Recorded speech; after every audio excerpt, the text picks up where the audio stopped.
They said the case was airtight. They said the evidence told a clear story. And when the verdict came down, the courtroom exhaled because the system had spoken. But what if the system was wrong? What if the evidence never agreed and was simply ignored? Tonight, this story isn't about belief. It's about proof and how it waited patiently to expose the truth. The arrest happened fast. Too fast. Within hours of the crime, investigators had a suspect. Once his name was written down, everything else followed. The narrative locked itself into place. Witness statements began to orbit around that name. Timelines quietly adjusted to make the story fit. By the time the case reached court, the story felt complete. Not proven, complete. The prosecution didn't rely on uncertainty. They relied on confidence. Charts were displayed. Photographs enlarged. Every statement was delivered as fact, not theory. The defense tried to interrupt the momentum. They asked about procedure, about collection methods, about assumptions buried inside the evidence. Those questions were treated like distractions. The jury deliberated briefly. The verdict came down quickly. Guilty. In that moment, the system moved on, convinced it had done its job. But buried beneath all that certainty was one detail that didn't fit, and no one wanted to slow down long enough to notice it. The case leaned heavily on forensic evidence.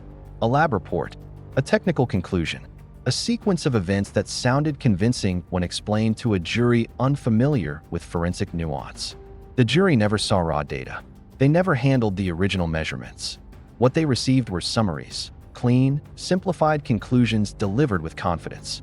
They were told the science was settled, but science doesn't operate on confidence. It operates on precision. Inside the forensic file was a tiny inconsistency, a detail so small it looked meaningless on first glance. It didn't scream error. It whispered it. And because it didn't look dramatic, it was ignored. Because acknowledging it would have forced questions. And questions would have slowed everything down. What no one realized was that this quiet inconsistency was already undermining the entire case. Years passed. Appeals were denied without hearings. Files were archived. The system recorded the case as resolved and moved on to the next conviction. But evidence doesn't age the way narratives do.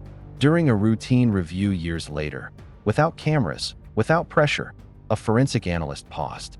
Something about the original report didn't sit right. A measurement failed to align with the timeline. A conclusion assumed an event had occurred, without proving it ever did. A forensic shortcut had been taken, quietly and confidently. The issue wasn't obvious. That's what made it dangerous. Because it didn't suggest doubt. It suggested mistake. And once that crack appeared, it refused to stay small. Technology had changed since the original trial. What was once assumed could now be tested. What was once summarized could now be measured. Advanced forensic analysis revisited the evidence without bias, without narrative pressure. The results were impossible to ignore. DNA patterns didn't align with the prosecution's theory.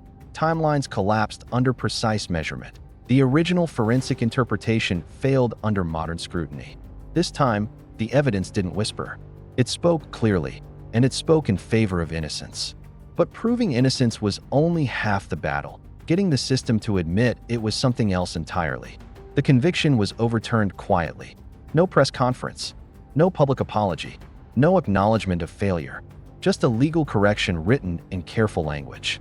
Years were lost, years that could never be returned. But the truth finally stood where the lie once lived. The system failed him. The evidence never did. Because evidence doesn't rush. It doesn't care about reputations. And it doesn't bend to pressure. It waits. Subscribe to the channel. We upload every day because justice deserves to be served every single day.